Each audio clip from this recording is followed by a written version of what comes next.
Hey everybody, gonna do a little demonstration today, slash just sort of a hangout, chill, and jam session. I'll be using Magica Voxel. It's a free tool you can get online, literally to search for Magica. Notice it's not magical, it's Magica Voxel. And a little counterintuitively, the site that you can download it from, it is cross-platform, Windows and Mac, is ephtracy.github.io, so it's not like magicavoxel.com or something, but that will, like I say, come up on a web search. And you'll see people can do some really impressive stuff with it. We're actually using it for just making some in-game models for use inside of Unity. Now, of course, we can export these in formats you can use in Godot or some other 3D environment. It's a modeling program where you're putting together blocks. Essentially, it's kind of like Minecraft as an art tool. So instead of having to run around as a character or dig for materials or, doing that kind of recipe stuff, instead you're literally just clicking, dragging, laying out blocks, connecting things, changing colors. Pretty easy stuff. I'm going to kind of show a couple things, right? I'm going to show the context we're doing it for. So one of our home team members, and actually this is in our Lighthouse group, our newest community, he's just now started. It's going to be a long-term project. So this is pretty early in process, but think of like Hitman, right? Where you've got guards to sneak past and to knock out and steal the uniforms from. And you'll see we've got a couple of cubicles that dropped in there. That's a recent model I made in Magica Voxel. And the idea of this game is it's sort of a combination of old, if you've played Grand Theft Auto 1 and 2 before it was in 3D, and that kind of perspective, right? And then Hitman's notion to be able to knock out these guards and take their costumes, which even in its prototype state already supports. And then the other element is sort of like the brutalism of if you played Control, where it's these old 1970s era buildings with lots of concrete and like office structure and stuff. Settings for this game are going to be casinos and warehouse and an office area. And so far, this cubicle that you see dropped in there, that is one of the few models we already have. And I just want to show you how we got it in there, right? So there's the model in Unity. And all we had to do to drop it in there was I built it in Magica Voxel, which I'm going to make some other simpler models today, not this live. But, sketch this out in Magica Voxel, as I'll show. Then we go to export. OBJ is the format that I used. It's another standard format, much like FBX, that Unity and other tools accept. Exported that OBJ. Now, I do want to note that that's different than the format of Magica Voxel. So I also saved my project as Cubicle1Vox. And of course, the way we do that in our folders is we have like a raw models folder. We keep track of the Vox so we can edit and modify it back in Magica Voxel, as well as the exported OBJ. And then I just drag that OBJ into the scene, which the scale was too big. And so then I just changed the scale over here down to, I don't know, it might have been like, it wasn't 1/5. It might have been actually 1/50th. But it's literally that easy, right? And you make something in Magica Voxel, clicking and dragging some cubes. You export the OBJ, you click and you drag it into your Unity environment, and then, if you want to add collider information to it, if you want to put a script on it, moving around, whatever, it's how you can do it. So what we're going to be doing today is making just a variety of props used for an old 1970s brutal office. And I've got like one particular one I've kind of got my eye on that I want to do. But so let's start fresh here. Fresh canvas. Let's go to new. Let's see. Delete could work, or there's probably also let's start a new project button. Don't save changes. Okay. By default, we get a full cube, and it says 40 by 40 by 40. I can delete that to knock it out. I can fill it back up. Also, because this game is mostly black and white, I think there's going to be some sort of highlight color, maybe for mission-critical objects or something. But mostly I'm going to be focusing on this black to gray up here. But I want to note that I could just as easily use the greens. Let me use a attach box tool. I could just easily be using green, blue, purple, red, etc. Even though I'm mainly going to be focusing on blacks and whites, shades in the middle today. And you can update this palette and so on, but we'll save that for another time. These are different types of tools. So real quick walkthrough of what those look like. We have a line tool where you can click and drag 2 points in space. And otherwise you can rotate the camera with the right mouse button. It's the left mouse button there with the line tool. You've got your circle tool. And this one's pretty rare. It comes up. I mean, we'll see it like if I want to make for example, a round coffee mug. I might use something like that for this. Although obviously voxels aren't a great tool for round things. P is for pattern, and so that's actually if you want to copy a selection, which, for that, let me just show an example. So I use my box tool here. Going to make a little quick series of boxes. I'll use this to select a region, and I'll select from that corner, dragging over to that piece. Notice I only selected the bottom layer here. I can set the pattern from the selection, and then I can attach copies of, again, notice it's just the bottom parts, copies of that pattern. And so even though this is not really our approach we're taking today, you can see how pretty quickly, hey, it's like some sort of fancy, actually this is like a brutalist building. I think there's parts of the world that have apartments structured like that made out of concrete. You got the idea. So that's what pattern does. And then V is for, basically lets you just sort of draw on like you're using a pen, right? F is for face. It's where you can stack up faces, or you can also remove, right? So I have it on attach mode. For any one of these, you can also use erase. And so face, just click anywhere on any side of it, cuts the whole face away. And then box, like you saw me sketching earlier, is where you can click and drag to define from a corner to another corner. And something you'll also see me doing as we start building actual shapes intentionally is some sort of scaffolding where I'll kind of like, I'll make a stem. Like if you've done 3D printing, you know, there's like stems you'll use to support your structure as it's being put together. And the same kind of way, because you have to be able to drag onto something else in space, occasionally what you'll see me do is I'll set up like a stem by extending a face. Let's see, face, so that I can then attach a box to it. Box. And then I can go in there and I can erase that stem. And so there you can see I was able to produce a shape that wouldn't have been as easy to do without that approach. So let's make something intentional. Up here is where we set our size. By default, if I even, no matter what I try to say, like 500 by 500 by 500, it's going to limit me to a 126 cubed. That's how big you make a single sector in Magica Voxel. And there are ways to build much bigger structures in Magica Voxel. You can put a bunch of these combined pieces together. The fancy art you see on their website showing all these scenes are actually a bunch of those regions where it just sort of hops to the next one over. It's possible you can do it. Because we're just building props today and not using its rendering, fancy, lighting, all that kind of stuff, we're just going to keep it simple and keep it maxed out at 126 cubed. Also, depending on the type of game you're making this for, some games will have a consistent scale and say that one voxel is exactly 1 inch, and that gives you a sense of consistent voxel resolution, just like when you have a pixel-based game, right? Sometimes you don't want pixel games where you have some pixels are bigger or smaller than others because it looks jarring and is obviously wrong. Well, for 3D environments like this, especially for sort of a freeware game, a top-down perspective, we're mostly using this because our objects are fundamentally largely cubic, boxy, 70s era construction, and so on. So we're going to be kind of loose on the scale. It's basically whatever scale is appropriate and useful for us. So if we need something that's thin and flat, we might use a higher number, like even a sheet of paper on a desk, versus something that's bigger but boxier, like a crate or a cube or a cardboard box. We might not need all that resolution to it. And so let's see here. So just as a start, I've got a fax machine up from the 70s, so I think it's gonna be fun to do. But we'll work our way up to that. First, I said a crate. Let's try a crate. That seems like a good one. And for this, I don't know. I did not really do this in advance. We're just gonna kind of wing it. So 24 by 24. Let's see how that gets us. Zooming in here, and then I'm gonna go with. I kind of like the idea of it being cardboardish, but I guess we like to say a crate, and maybe we'll actually make it a metal box. Actually, you know what? So it's gonna be it's gonna be an office. So let's make it a filing cabinet. That's going to make way more sense. Okay, so filing cabinet, something we can decorate the office with. I'm not actually sure if which of these is X, Y, or Z, so let's check. I mean, I have a guess. So 20, I can see, okay, let's make it thinner. And then I bet the last is probably our Z, tall. Yeah. All right, and so I'm just kind of eyeballing behind me. We've got a filing cabinet there. That looks about right. And so what you're going to see here is actually I'm going to take my gray, I'm just looking at a filing cabinet right behind me. I will fill with it. Now, I could use the box tool. But now I want to be able to detail this, all right? And so there's a couple ways I could do this. I could use the box tool with paint to click and drag, and that's only going to change the color, like 1 pixel layer deep. But I'd like to give it some shape, some structure. I want to be able to show handles. I want to be able to show the lip on it. So instead I'm going to use the face and erase tool to cut back on the front. That's going to give me enough room to kind of put some front paneling on it. Maybe I'll actually push it back again so I have room for both the shelves and then handles protruding from the front.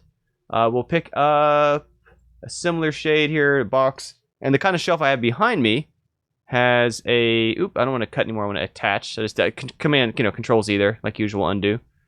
So I've got kind of a narrow shelf, and then we have 2 pretty equally sized shelves. I'll make sure I'm going near the edge. So you can see I fell short. So here's when you use the face tool, attach, to easily add a whole edge on there. And even though I had those together, I really want to cut that in half. So one thing you can also do, right, if you look down here, it shows you your XYZ down the corner down here. Or you can also, when you drag something, if I drag like the box tool, you can use it as a measuring stick where it shows you how long your piece is. So that shows me that's 23. So okay, if I want to evenly balance this, so I have 11 on each side. If I went down 11, right, and if I went, let's see, from the bottom up here, 11. And literally, I'm just using those as temporary measuring tools. I'll erase the slice in the middle. I'll then come in here and I'll erase the edge, clicking and dragging from those 2 parts. There we go. We got like the front of my filing cabinet. And then I want these metal handles. And so I'm going to go with a much lighter, almost a white box attach tool. And here's, there's a choice to be had here about how long we want our handles to protrude from the surface. Do we need them to pop all the way out? And that's where, based on the level of fidelity in our game, probably not. Like you saw over here, the camera's going to occasionally zoom in, but we're pretty bird's eye looking down. We don't need to get deep in the weeds, right? If we were making like a first-person game where you could walk up and look straight at it, well, I'd want a gap between the handle and the thing. Instead, I think this is going to approximately get the idea across. And actually, here from a measuring stick, I want to pick a different color now. It's going to be easier for me to eradicate it after. So it's a width of 6, just kind of checking my measures here. A width of 7. Aha! Didn't want to trust my eyes. And so, by the way, you can click Alt and then click on things, because at least Alt is the Mac key, so I can match that color exactly. Box tool, and then I'm going to erase the face. Another nice thing about using measuring sticks as the different colors, you can erase the whole thing. Although, maybe what I'll do here is I'll attach face. Red. And I'm going to pull these down so I can use those as a guide for where I put my handles lower down. There we go. I'm going to match the color from that. And then I'm going to attach a weirdly low drawers on that than what I would assume. But you know what? That's why we use reference and look at real objects. Now, this is also a case, right, where we're still going to erase face. Because it was a separate color for my measuring tools, it's easier because it's going to stop the face at that same color. I also noticed that there's a little metal lock on it, and these attention to details can be nice, extra shiny because it's nicer steel. There we go, got a little metal lock on there. Although maybe that should be even recessed. Maybe that's probably too visual. If I change that to a paint, boop, got a little lock on it. There, and that's it. We could do other fancy stuff with it. We could give a maybe just in case we end up in case we're gonna see the back. It is kind of a trait of these. That's when they're slightly recessed on the back. For whatever reason, makes them easier to carry, etc. So, okay, we got a filing cabinet. Let's drop that in our game. So again, we want to save it 2 different ways, right? I'm going to save this project under our raw models Magica Voxel folder called filing cabinet. That's our Vox. I'm also going to export the OBJ. That's when we can drop into the scene, but we want to keep that Vox around. Models, filing cabinet OBJ. Alrighty, now if I pop back into Unity, it's going to take a moment to find the asset. We got our filing cabinet. We'll drop it in the scene, and again, it's probably both not where we want it to be placed and bigger than we thought it should be, but let's position it, and literally all I do is drag it in there, and we got what we needed. If I scale this down, heck, I don't know, maybe, actually, let's eyeball the scale. Because relative to that desk, it's not quite the same unit size. Yeah, so, should it fit under a desk? I think that seems like a reasonable scale for a filing cabinet. Probably 2... There we go. Now, granted, this project literally started so recently and has so much time left. This ground probably won't stay. It's kind of an early version of the art. Maybe we'll start to get kind of an area out here with a little table for a copier, for a phone on it. Let's just try it. But we'll save that. And actually, a couple of things, right? So by default, it has its own material. And each one of these materials is really, really, really small. It's literally a texture of those colors from the palette, and then a material that uses that. So as we compile more of these elements, we could have a common material. We could assign that material to all of our elements in the scene if we want to have special properties for the Magica Voxel things. They don't actually all need a unique material, but by default they will. Just a note for optimization if you're trying to make this work for VR, mobile, etc. We are going to make this work for WebGL, so we might cross that bridge later. But we got a filing cabinet. I guess the other thing I'll probably also do is I might throw a collider on it. Box collider. Although, actually, you know what? I'm not even sure. I've not looked closely at the physics. What kind of colliders are we using? Capsules. Okay, so we're using 3D colliders. So we'll stick to that. Filing cabinet, box collider. And if I just kind of look in here at our dimensions,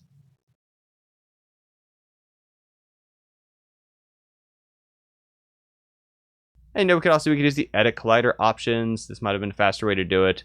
Different ways to go about it, but just kind of a quick thing to get it in there. Okay, so we got it in there. I'm going to commit that real quick to our team. And granted, right now, the environment, at some point we probably want to organize this a bit where we'd have the elements organized differently and stuff. But that's just sort of a quick example. Let's start another new one. Another new project. All right. Oh, and you see by default, it's using our color we already had. We can delete that. What else do we want to try adding? Let's try the fax machine. It's going to be a little more involved. Now, there's a case where, filing cabinets probably looks like a filing cabinet no matter when it was in history. Fax machines were different in the 70s, right? These were behemoths compared to their current structure. And so there's a little website that I found with some different versions of these machines. This one's even this is 1980, right? This is still bigger. you're probably like me by default picturing maybe a dot matrix printer like from the 80s. This is before that, right? So we probably want one of these big old boxes. Let's see how we're going to do that. Well, first let's try to get the general proportions right on our size here. So maybe 40-40 is a fine footprint, again, knowing that we're going to ultimately scale it and need anyway to fit. 80, well, I guess it's not quite twice as tall as it is the other direction. What about 60? That's looking closer to the proportion. And I'm just actually looking at the main body of it. I'm actually not even sure which is two parts. This would respond, maybe both parts. The scanner and the printer. Aha, I guess it's probably the printer. There's our scanner. Maybe we should build both parts, but we're going to stick to one for now. Or, ooh, I'm tempted by that one. It has a nice phone on it, which reads more like a fax machine to those of us who don't know. But okay, let's just start with that, right? I'm going to fill it up. Oop, full. And then I notice that the edges of it are kind of a different shade. And so what I'll do is I'll paint face. See how these edges are whiter than the front of it. Boop, boop. Got those. We've got some grill on the bottom. We don't necessarily need to get too in the weeds on the details of that stuff. Well, actually, you know, on the whole bottom in general, there's kind of a section we can cut back here. Let me think about how we want to deal with that. Maybe I want to cut a whole lip off the bottom using box erase. And then box attach, it looks like it's got a really dark piece down there. That probably starts a few in. And here's a case where I'm probably going to exaggerate a little bit, take some artistic license, because I want it to be noticeable. Right? This is something that might be a little more subtle in person. This is a made-up game, trying to exaggerate the 70s-ness. Okay, now we got our little black base under the bottom. Now, I was also noticing here we have this grill. And we could shred this out and do an actual kind of grid and grill and carve through it. It would be fine if we did. I don't feel like it's worth those additional polygons, details, and time. I'm just going to give it a different shade down there and feel like, yeah, it approximates it. Maybe an additional line near the edge to kind of show the cutoff point.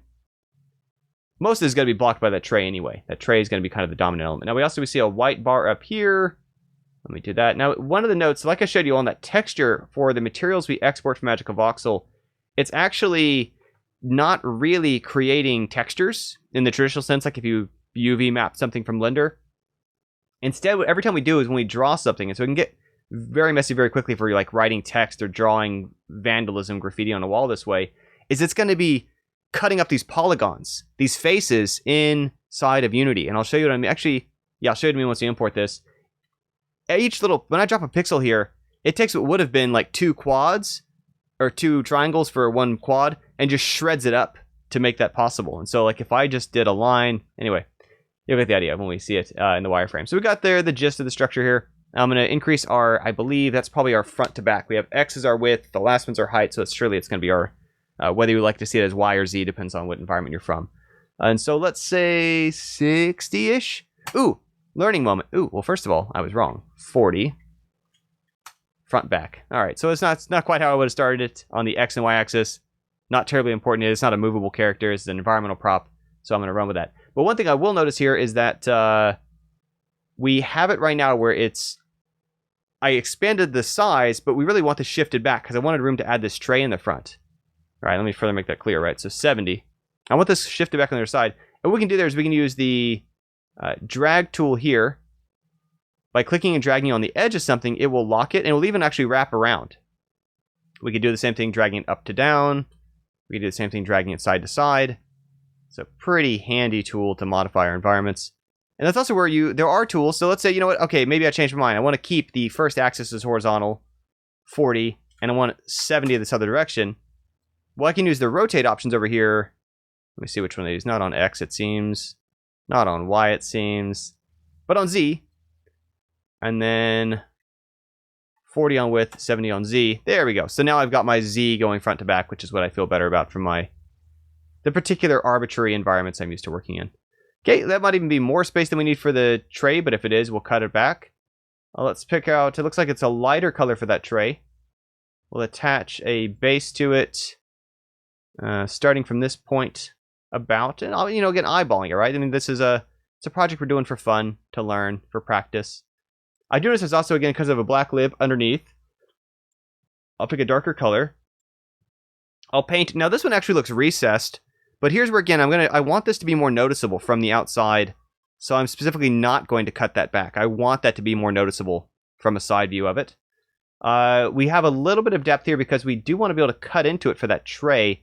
And I'm wondering here if we add another face, I want to make sure we have enough room here to cut back for that face. Box, erase, and we kind of make room here for the paper to slide out, I assume.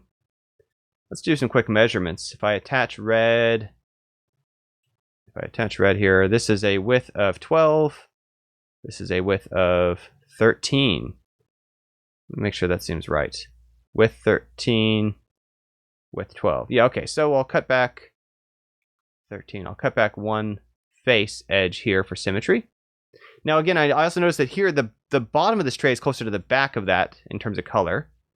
So here I will paint that base. It also looks like it kind of slopes down, which makes sense, so the paper will slide into that tray. And here's where, of course, it's not like we can get a nice, obvious ramp using voxels. They're going to be boxy, but we can do something similar. And if I paint that surface, face mode for painting the whole face, I might even want to call a little further attention to that. Let me see if I try to bring the shade up or down. Yeah, it helps it read like it's lower, right? Just a little subtle color hint. We see this protrusion, and that looks like it should probably be a boxy thing that's attached underneath. Let me grab over here. And does that look about right? Sure, about. And then looks like they got a light layer on the top. Connecting the two. Now, I see I want that actually lower, so I'm going to paint this in instead. But it looks like it basically covers that tray. Got the same width there. Looks good. We want to cut a hole into it, so I'm going to use the erase on the box tool. Erase. And once I've erased it so that it's no longer coplanar with the front of these faces, now I can use face erase and just click to dig that back in there. And here's where, I could go further back, or I could also just take face, paint, black, and just mark that, if you somehow end up with a weird angle in there, you should be able to see it all the way back into the darkness. And we could even try to, again, fake some depth here by shading. Let's see, box, paint. If I just take the back few rows and I kind of try to make it darker back there, in the off chance we have a weird camera perspective where they can see back there, kind of like when you fake a shadow on something. I just want it to look more like that is deeper. And there's an upper edge on that I'm sure I can wiggle my way into. Paint, face. Boom. There we go. Feels good. All right. Oh, we got a little bit of text up there. Again, I wanted to get too lost in the weeds there, but I'll just kind of paint a box just to show, and here are numbers. But we go, there's a little hook. Again, sometimes just little details can add a lot of sense here that we kind of have some idea. Did I center that? I can't even remember if that makes sense. Let's see. This one is 7 wide. This direction would be 8 wide. And again, see, I'm looking down there. And so what I'll do to match that so that it's 7 wide in each direction is I'll make our hook a little wider, maybe also a little more noticeable from a top view. And I think we got our reasonable fax machine. Again, actually, maybe this shelf, it's hard to tell from that perspective. Maybe this actually extrudes a little too far. We can still chop it down, right? So if I take my tray and I slide it this way a couple, and then I change this from 70 down to 68, or maybe even 66. Right, so now I have a smaller tray. That's one less than I meant. 68, let's bring it back to 68. There we go. I feel good about this. This feels like an old, antiquated 70s era fax machine. Let's export that. So once again, I'm going to do, like you saw before, I'm going to save it as in my Magica Voxel folder, fax machine. I'm also going to export the OBJ over in the models folder, separate from our voxel. Fax machine. And once again, here again, this scale, position and scale both not what we intend for it to be, but we're going to get it kind of over here. We'll just kind of eyeball initially our scale. Oop. Position it. Now, of course, and I'm using QWERT that switches between these keys up here in the same order. That's a nice way to kind of navigate when you're just sort of basically getting the gist of this thing in place. Oops. Making sure I'm sticking to that white one in the middle. And then the F key when your mouse is over this view. F key has to be over this view, right? So you can focal point on it. Is what allows you to center on something that's selected. Big part of how I navigate, right, is I just move pieces around and keep focus pointing on them. But this is also where now that we have a filing cabinet for scale reference, you can get a better sense for, yeah, that feels like about the same size, right? I mean, this should fit under a desk. This thing may be a little bit bigger. And then they're gonna kind of keeping a clue here on making sure I'm not going underground. Because I think part of what makes these things antiquated feeling in technology is how big they are. There we go, got a big old massive fax machine next to our filing cabinet. And we will, I bet, let's just check this. So we have a mesh, we have the mesh on this one. I bet if we add a box collider here, yeah, so it automatically fit it. So you saw me struggling earlier on getting that box collider onto this because I added it to the parent. When I added it to the one that had the mesh, it put it on directly. And also, I'll show you, you know what, if you are doing a game where you want tight collisions, we've made games before where we use Magica Voxel for basically all of the world information. If we had a mesh collider, by default, it will use the same mesh and be kind of per polygon collision accurate. But let's put a box collider, we'll just have it auto fit. That'll be close enough for our purpose. Now, I did also want to show you what I meant when I said it was kind of shredding polygons. If I change my view here to wireframe, you'll see, let me actually yoink it up into space so we can get a better view. F key.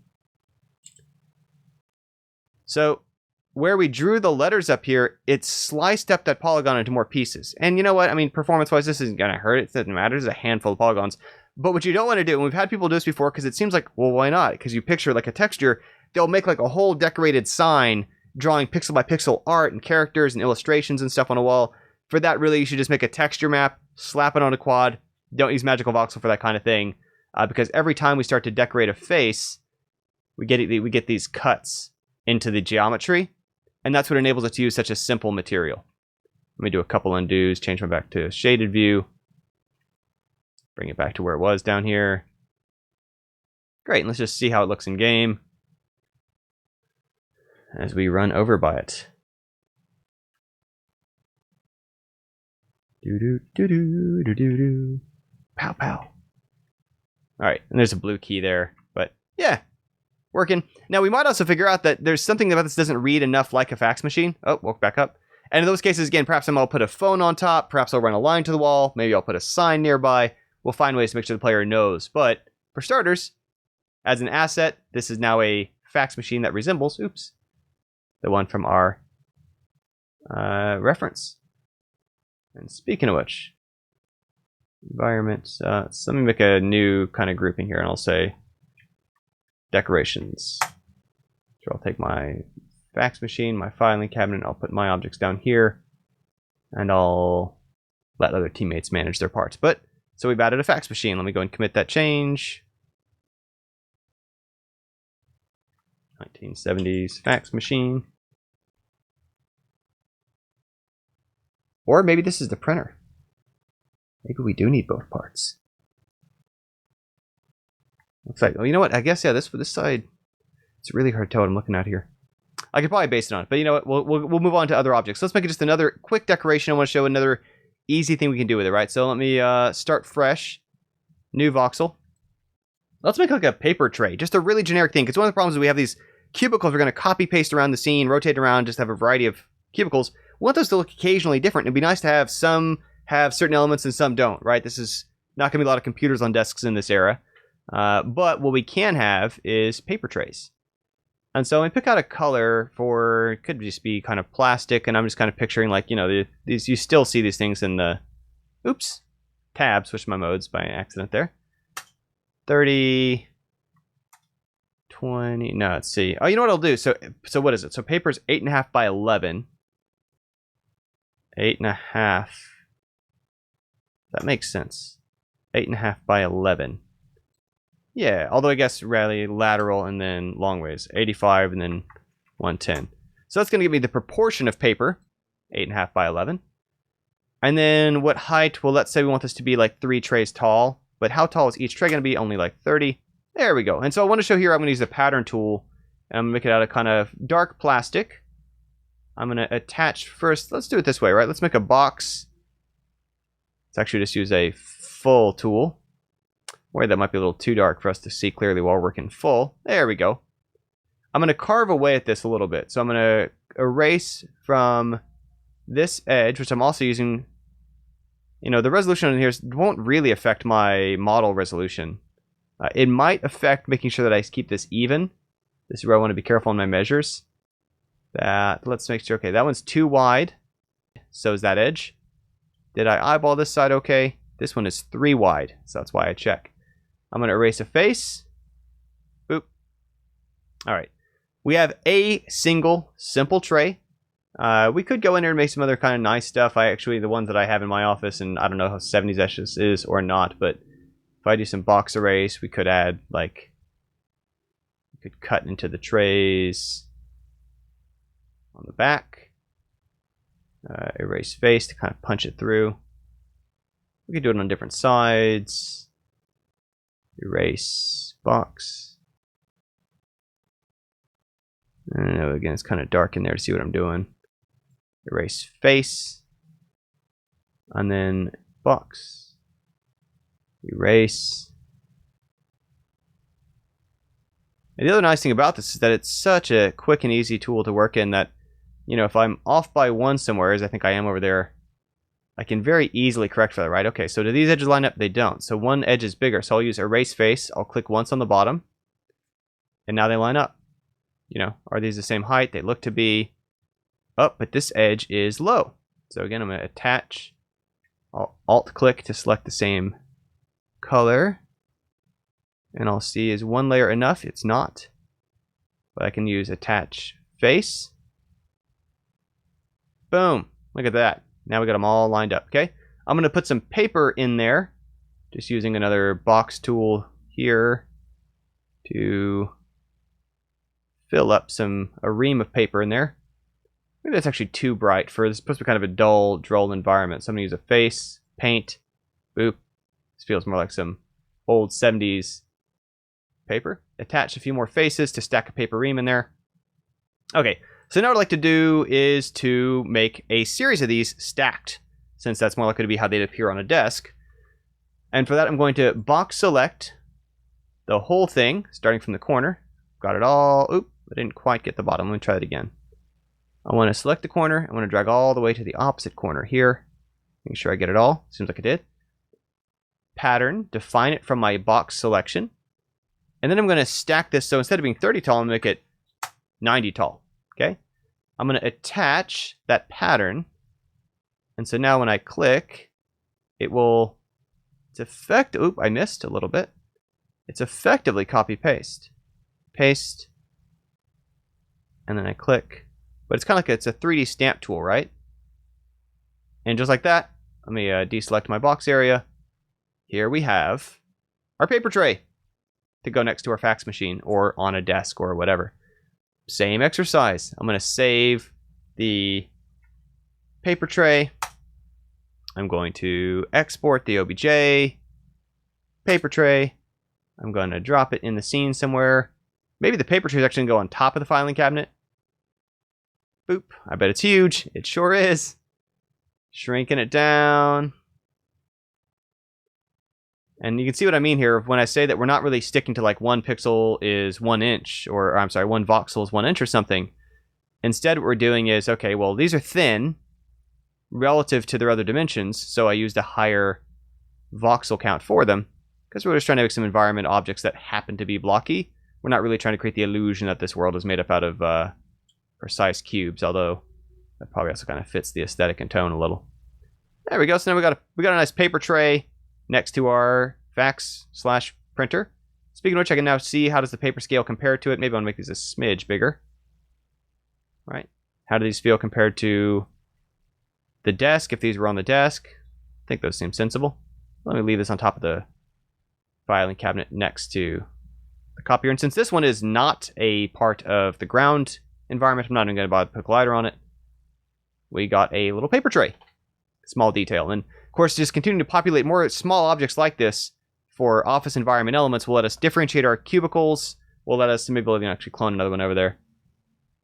Paper tray. Put this under my decorations category. And at some point, I might group these into which cubicle things are in. There we go. And so now we have another way to make one cubicle different than another. We have different books in the shelves, different binders, different components we could turn on and off, and so on. Save it, commit it for the team, and that's the gist, right? So we made 3 simple props there. There's a lot of things you can do with it. I'm just working in black and white because that's the style of this particular game, being inspired by Control and Hitman and 1970s era kind of detective shows and stuff. But that's the gist. And Magica Voxel is a great tool. It's free. It's cross-platform. Again, if you search for Magica Voxel, you're going to find it as F-Tracy, EPH Tracy. You can download it. Very simple program. You don't have to probably install. I think just run the executable. Make models, export stuff, drop into Unity. Awesome tool for building blocky models, blocky worlds, blocky buildings. I've used it for lots of city environments, background buildings, things like that in our games. Thanks for hanging out today. Thanks for chilling. By the way, if you want other miscellaneous game development tips, I encourage you to check out GameDevTraining.com. It's my weekly free email tips series of things I've come up with from working with people for years on working through initial game development questions about navigating decisions that they're making, about directions, about choices, about industry, about different roles on teams and other kind of stuff. Not really that, not like a hyper technical list so much as ways we build games and other kind of problems and challenges we work with people on through that. Anyway, that's it for the day. GameDevTraining.com. Sign up if you haven't. Catch you in the time. And by the way, this game is called The Yegg and it's led by Auntie.